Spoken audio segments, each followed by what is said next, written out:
This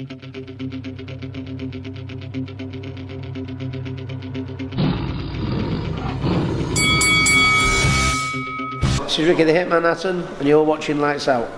This is Faisal Khan for Lights Out, proudly sponsored by Spartans Law. We're here at Bournemouth Beach, and I'm delighted to be joined by heavyweight sensation Tommy Welch, who features on this Saturday night's card at the Vitality Stadium. Tommy, firstly, good afternoon, mate. How you doing? Buzzing, mate. It's a real buzz down here, so I'm honoured to be down here. Yeah, I'm good. Well, we appreciate you taking your time out to speak to us, Tommy, after you've just taken part in the public workout. Firstly, how's training camp preparation going for the fight on Saturday night? Yeah, listen, I've been training hard, I've been sparring hard, I'm fit, I'm ready to go.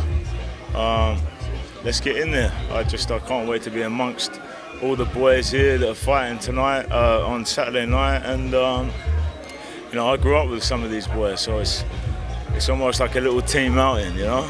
It's been a very fun and experienced few weeks for you. I mean, a few weeks ago you was on a private jet with Conor McGregor.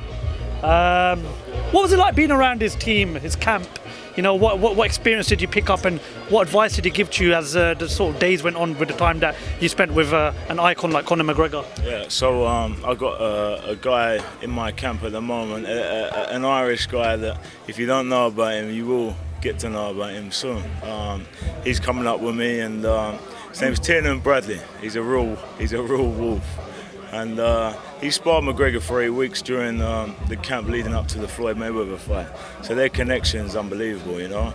When you share the ring with someone, no matter how much time passes, there's always love for that person because you've sweated together, you've bled together, you know. But going back to McGregor, the lifestyle's crazy, you know. But the humbleness behind it all is just. That's what really inspired me, you know. Like, yeah, he's got this and he's got that. He's living this life, but really he's a fighting man, and he's a true fighting man. All of that doesn't really get to him too much. It's just part and parcel of his hard work that he's put in. You know, that doesn't make him all the flashiness. What makes him is his energy and how he carries himself. And he really is he's a serious bod, to be honest. Someone that I can look up to and really, you know, of my generation, he's like the Mike Tyson of the world, you know. So. It was a real honour to be around him. I mean, obviously some people do take to Conor McGregor, some people don't, but obviously everybody has a different opinion on people. But what side of Conor McGregor did you see that really stood out for you? You know, and I'm pretty sure you gathered lots of advice from him, but what's the best bit of advice he gave you during those few days or weeks that you spent together?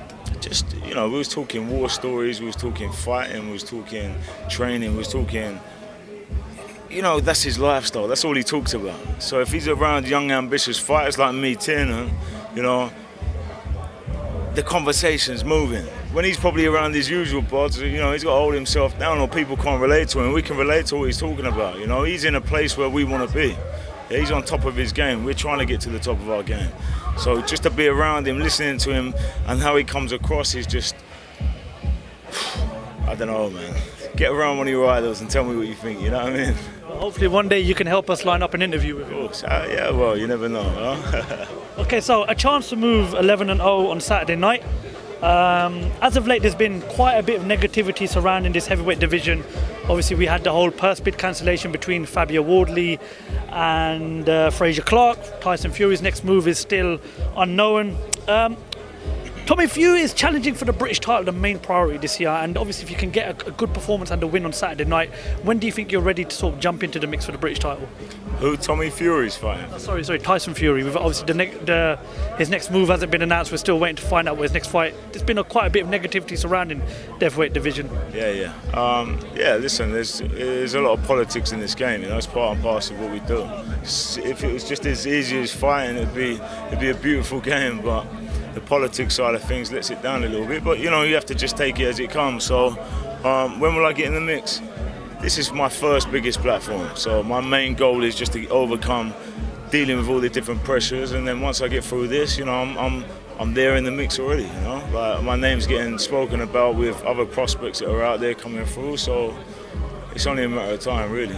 As I said, you know, the whole Fabio Wardley, Frazier Clarke, it's shone like sort of a negative light on, you know, boxing and the heavyweight division. The purse bids being cancelled at the last minute. The fighter himself, Frazier Clarke's come under a lot of scrutiny. And personally, I feel it's unfair because this is a guy that won a bronze medal in the last Olympics.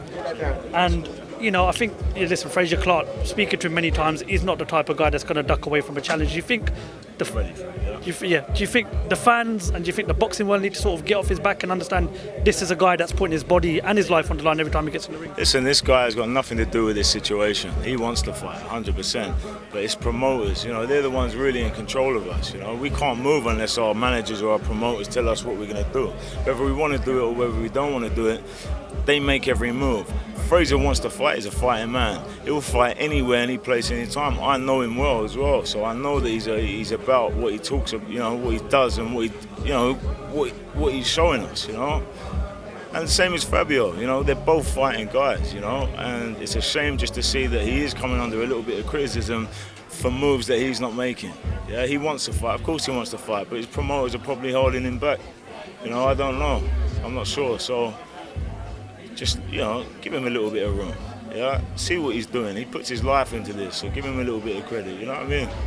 There's a lot of rumours surrounding a potential fight between Anthony Joshua and Deontay Wilder for Saudi Arabia in December. It's being dubbed as probably the biggest fight in the heavyweight division right now. And they are two fighters that don't currently hold the belt, but they are former world champions and they're powerhouses and their knockout record says it all. If that fight was to happen, would you put your money on, Tommy? I don't think Joshua's ready for that fight just yet. I mean, if he is and the money's right, then take it. But if I was in his camp, I wouldn't suggest taking Deontay Wilder. I think he's a lion that comes, to kill or be killed. I respect Wilder. I've watched him very closely, and I like what he does. But I think Joshua is just finding himself again. So just maybe take another fight, easier fight, so he's firing on all cylinders, and then go for it. Tommy, before I let you go, message to the fans what we're going to see on Saturday night at the Vitality Stadium. I've got quite a lot of bodies coming down to watch me. I love every one of you. I respect every one of you for taking time out, for following my journey. I know it's a start on one of these platforms, but please tune in and come and see something that you might not have seen before. Tommy Welch, absolute pleasure speaking to you. Best of luck for Saturday night. Thank you for talking to Lights. Thank you very much.